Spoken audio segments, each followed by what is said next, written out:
Hello, તમને mango તો યાદ જ હશે. મેંગો એમને પેટ પેરેન્ટ સાથે યુકે જવાનો છે. બટ જ્યારે મેંગોને એમણે ટ્રેનિંગમાં મૂક્યો ત્યારે અમે નોટિસ કર્યું કે મેંગો અલગ અલગ એન્વાયરમેન્ટમાં બહુ ડરે છે. મેંગો થોડો સાઈ નેચરનો ડોગ છે અને એને સેપરેશન એન્ઝાયટી બહુ જ હતી. એની સેપરેશન એન્ઝાયટીના કારણે એનું ફૂડ ઇન્ટેક પણ સ્ટાર્ટિંગમાં બહુ જ ઓછું હતું. જેથી અમે પહેલાં તો એની સેપરેશન એન્ઝાયટી ઉપર વર્ક કર્યું.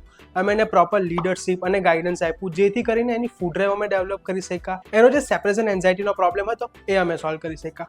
બીજું એ જે અલગ અલગ એન્વાયરમેન્ટમાં જતા ડરતો હતો, બીજા ડોગને મળતા ડરતો હતો અને જે હ્યુમન્સને મળવા માટેનું જે એનું અપ્રોચ હતું, તો એનું જે નેચર સાઈ હતું એ લોકોને મળવા માટે ડરતો હતો. તો અમે એને પ્રોપરલી એક્સપ્લોઝર આપ્યું અલગ અલગ લોકો સાથે, અલગ અલગ ડોગ સાથે, જેથી એ ઓપન અપ થયો.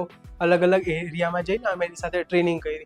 તો આજે મેંગો બહુ જ બેટર છે એમના પેટ પેરેન્ટ સાથે યુકે જવા માટે, ક્વોરન્ટાઇનમાં રહેવા માટે અને ક્રેટ માટે. તો એમના પેટ પેરેન્ટે બહુ જ રાઇટ ડિસિઝન લીધું હતું એને અહીંયા ટ્રેનિંગમાં મૂકીને.